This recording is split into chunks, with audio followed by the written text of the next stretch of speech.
Hello everyone, Namaskara, welcome back to another vlog.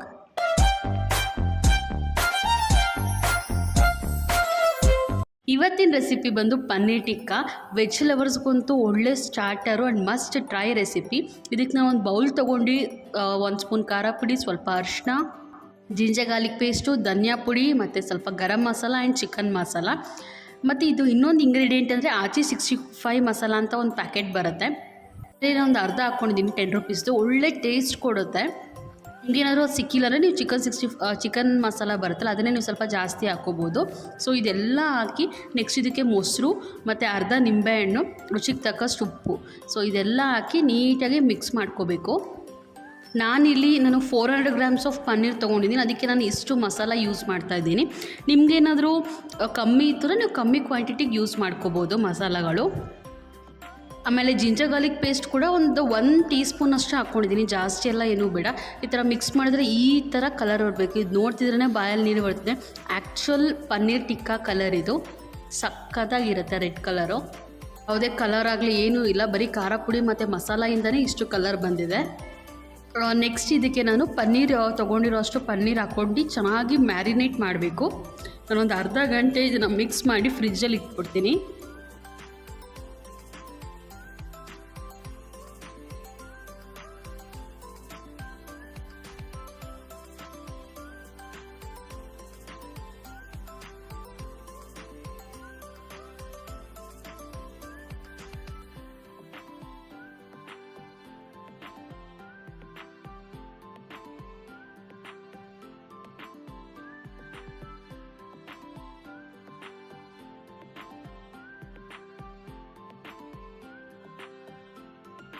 Next paneer tikka ಇದ್ದರೆ ನಮಗೆ ಚಟ್ನಿ ಬೇಕಲ್ವ, ಸಕ್ಕತ್ತಿರುತ್ತೆ ಕಾಂಬಿನೇಷನ್. ಇದಕ್ಕೆ ಒಂದು ಜಾರ್ ತೊಗೊಂಡು ಸಿಂಪಲ್ ಒಂದು ಸ್ವಲ್ಪ ಪುದೀನ, ಸ್ವಲ್ಪ ಕೊತ್ತಂಬರಿ, ಶುಂಠಿ, 2 ಎಸಳು ಬೆಳ್ಳುಳ್ಳಿ ಮತ್ತು ಹಸಿಮೆಣ್ಸಿನ್ಕಾಯಿ, ಉಪ್ಪು ಮತ್ತು ಮೊಸರು.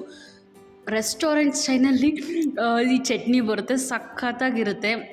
ಈ ನಾನ್ ವೆಜ್ಜು, ತಂದೂರಿ ಕಬಾಬು, ಗ್ರಿಲ್ ಚಿಕನ್ನು ಮತ್ತು ಕಲ್ಮಿ ಕಬಾಬ್ಗೆಲ್ಲ ಚಟ್ನಿ ಕೊಡ್ತಾರಲ್ಲ, ಆ ಥರ ಚಟ್ನಿ ಬರುತ್ತೆ. ಸೊ ಇದನ್ನು ನಾನು ಈಗ ಸಪ್ರೇಟ್ ಇನ್ನು ಸ್ವಲ್ಪ ಪನ್ನೀರ್ ಕೂಡ ಎತ್ತಿಟ್ಕೊಂಡಿದ್ದೆ. ಟ್ರೈ ಮಾಡೋಣ ಇದಕ್ಕೂ ಸ್ವಲ್ಪ ಮ್ಯಾರಿನೇಟ್ ಮಾಡಿ ಅಂತಂದ್ಬಿಟ್ಟು, ಬಟ್ ಅಟ್ಟರ್ ಫ್ಲಾಪ್ ಆಗೋಯ್ತು, ಅದೆಲ್ಲ ಚೆನ್ನಾಗಿ ಬರೋದಿಲ್ಲ. ನಾನು ಪ್ರೀವಿಯಸ್ ಏನು ರೆಡ್ ಮಸಾಲ ತೋರಿಸಿದೆ ಗೊತ್ತಾ, ಅದೇ ಆ್ಯಕ್ಚುಲ್ ಪನ್ನೀರ್ ಟಿಕ್ಕಾ ಮಸಾಲ. ಇದು ಸುಮ್ಮನೆ ಟ್ರೈ ಮಾಡಿದ್ದು ಅಷ್ಟೇ, ನೀವು ಈ ಥರ ಎಲ್ಲ ಟ್ರೈ ಮಾಡೋಕ್ಕೆ ಹೋಗಬೇಡಿ.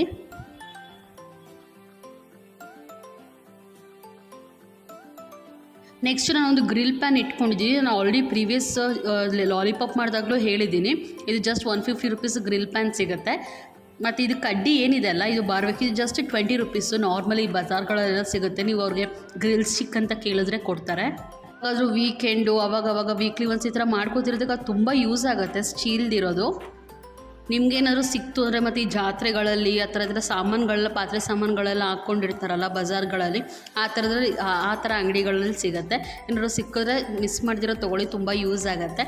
ಸೊ ಆ ಥರ ಸ್ಟಿಕ್ಗೆ ನಾನೀಗ ಪನ್ನೀರ್ ಏನೇನು ಮ್ಯಾರಿನೇಟ್ ಮಾಡ್ಕೊಂಡಿದ್ನಲ್ಲ ಅರ್ಧ ಗಂಟೆ ಫ್ರಿಜ್ಜಲ್ಲಿ ಇಟ್ಟು ಆ ಥರ ತೊಗೊಂಡಿದ್ದೀನಿ. ನೋಡಿ, ಮ್ಯಾರಿನೇಟ್ ಮಾಡಾದ್ಮೇಲೆ ನಾವೇನು ಮಸಾಲ ಇಡಿಸಿರ್ತೀವಲ್ಲ, ಇದರ ಲಾಲಿಪಾಪ್ ಆಗಲಿ ಅಥವಾ ಮಶ್ರೂಮ್ ಆಗಲಿ ಅಥವಾ ಪನ್ನೀರ್ ಆಗಲಿ, ಆ ಮಸಾಲ ಸೋರಬಾರ್ದು. ಸೊ ಆವಾಗ ಪರ್ಫೆಕ್ಟ್ ಮ್ಯಾರಿನೇಷನ್ ಆಗಿದೆ ಅಂತ ಅರ್ಥ. ನೋಡಿ, ಇದು ಪನ್ನೀರು ಏನು ಸೋರ್ತಲ್ಲ, ಚೆನ್ನಾಗಿ ಮಸಾಲ ಎಲ್ಲ ಅಂಟ್ಕೊಂಡಿದೆ ಪನ್ನೀರ್ ಒಳಗಡೆಗೆ. ನಿಮಗೇನಾದರೂ ಈ ಥರ ಸ್ಟಿಕ್ ಸಿಕ್ಕಿಲ್ಲ ಅಂತಂದರೆ ಬಿದ್ರ ಕಡ್ಡಿ ಬರುತ್ತಲ್ಲ, ಅದನ್ನು ಕೂಡ ನೀವು ಇಡ್ಬೋದು. ಪರ್ಕೆ ಕಡ್ಡಿ ಎಲ್ಲ ಇಡೋಕೆ ಹೋಗ್ಬಿಡಿ, ಸುಟ್ಟೋಗುತ್ತೆ. ಬಿದ್ರ ಕಡ್ಡಿ ಮತ್ತು ಪೊಟ್ಯಾಟೊ ಟ್ವಿಸ್ಟರ್ಗೆಲ್ಲ ಕಡ್ಡಿ ಕೊಡ್ತಾರಲ್ಲ, ಸೊ ಆ ಥರದ್ದು ತೊಗೊಂಡು ನೀವು ಗ್ರಿಲ್ ಮಾಡ್ಕೋಬೋದು. ಅದಾದಮೇಲೆ ನಾನಿಲ್ಲಿ ಸ್ವಲ್ಪ ಮೇಲ್ಗಡೆ ಆಯಿಲ್ ಹಾಕ್ತಾಯಿದ್ದೀನಿ. ಚೆನ್ನಾಗಿ 2 ಕಡೆ ರೋಸ್ಟ್ ಮಾಡಿಕೊಂಡು ಆಯಿಲ್ ಹಾಕ್ಕೋತಾ ಇದ್ದೀನಿ. ಆಯಿಲ್ ಸುಮ್ಮನೆ ಬ್ರಷ್ ಮೇಲೆ ಇಲ್ಲ, ಬ್ರಷ್ ಇಲ್ಲ ಆದರೂ ಪರವಾಗಿಲ್ಲ, ಒಂದು ಸ್ಪೂನಲ್ಲಿ ಸ್ವಲ್ಪ ಹಿಂಗೆ ಮೇಲೆ ಹಾಕಿದ್ರೆ ಸಾಕು, ಚೆನ್ನಾಗಿ ಕುಕ್ ಆಗುತ್ತೆ. ಪನ್ನೀರು ತೀರಾ ಸಣ್ಣ ಪೀಸ್ ಹಾಕ್ಕೋಬಾರ್ದು, ಮೀಡಿಯಮ್ ಸೈಜ್ ಪೀಸ್, ಈ ಥರ ಪೀಸಸ್ ಇದು ಸಾಕು. ಮಧ್ಯ ನೀವು ಬೇಕಾದ್ರೆ ಆನಿಯನ್ನು, ಕ್ಯಾಪ್ಸಿಕಮ್ಮು, ಇದ್ರ ಜೊತೆಗೆ ಮಶ್ರೂಮು ಕೂಡ ನೀವು ಗ್ರಿಲ್ ಮಾಡ್ಕೋಬೋದು, ಒಳ್ಳೆ ಟೇಸ್ಟ್ ಕೊಡುತ್ತೆ. ಅದು ಈ ಮಸಾಲ ಸಖತ್ತಾಗಿ ಬಂದಿದೆ, ನೀವು ಮಿಸ್ ಮಾಡ್ದಿರ ಟ್ರೈ ಮಾಡಿ. ಪನ್ನೀರಿಗೆ ಅಷ್ಟೊಂದೇನು ಟೈಮ್ ಹಿಡಿಯೋದಿಲ್ಲ ಕುಕ್ ಮಾಡೋದಕ್ಕೆ, ಒಂದು 10 ಮಿನಿಟ್ಸ್ ಸಾಕು, ಚೆನ್ನಾಗಿ ಕುಕ್ ಆಗಿಬಿಡುತ್ತೆ. ಅಂದರೆ ಲೋ ಫ್ಲೇಮಲ್ಲಿ ಇಡಬೇಕು, ಆ್ಯಂಡ್ ಎತ್ತಬೇಕಾದ್ರೆ ನೀವು ಒಂದು ಹೈ ಫ್ಲೇಮಲ್ಲಿ ಜಸ್ಟ್ ಒಂಥರ ಬರ್ನ್ ಮಾಡಿದ್ರೆ ಸಾಕು. ಗ್ರಿಲ್ ಪ್ಯಾನ್ ಇಲ್ಲ ಅಂದರೂ ಕೂಡ ನೀವು ಈ ಥರ ಕೂಡ ಬರ್ನ್ ಮಾಡ್ಕೋಬೋದು, ಕಡ್ಡಿ ಇಟ್ಕೊಂಡು. ಗ್ರಿಲ್ ಪ್ಯಾನೇ ಬೇಕು, ಸ್ಟಿಕ್ಕೇ ಬೇಕು ಅಂತ ಎಲ್ಲ ಮಾಡಬೇಕು ಅಂತಿದ್ರೆ ನಮ್ಮಲ್ಲಿರೋ ಇಂಗ್ರೀಡಿಯೆಂಟ್ಸಲ್ಲಿ ಹೆಂಗೆ ಬೇಕಾದ್ರೂ ಮಾಡ್ಕೋಬೋದಲ್ಲ. ಸೊ ಈ ಥರ ಕೂಡ ನೀವು ಟ್ರೈ ಮಾಡ್ಬೋದು. 10 to 15 ಮಿನಿಟ್ಸ್ ಈ ಥರ ಒಂದು 10 ಮಿನಿಟ್ಸ್ ಲೋ ಫ್ಲೇಮು ಮತ್ತು 5 ಮಿನಿಟ್ಸ್ ಹೈ ಫ್ಲೇಮಲ್ಲಿ ಈ ಥರ ರೋಸ್ಟ್ ಮಾಡಿಕೊಂಡ್ರೆ ಚೆನ್ನಾಗಿ ಸಾಫ್ಟಾಗಿ ಒಳಗಡೆ ಚೆನ್ನಾಗಿ ಕುಕ್ಕಾಗಿರುತ್ತೆ ಪನ್ನೀರು. ಹಸಿ ಹಸಿ ಸ್ಮೆಲ್ ಆ ಥರ ಎಲ್ಲ ಏನೂ ಇರೋದಿಲ್ಲ.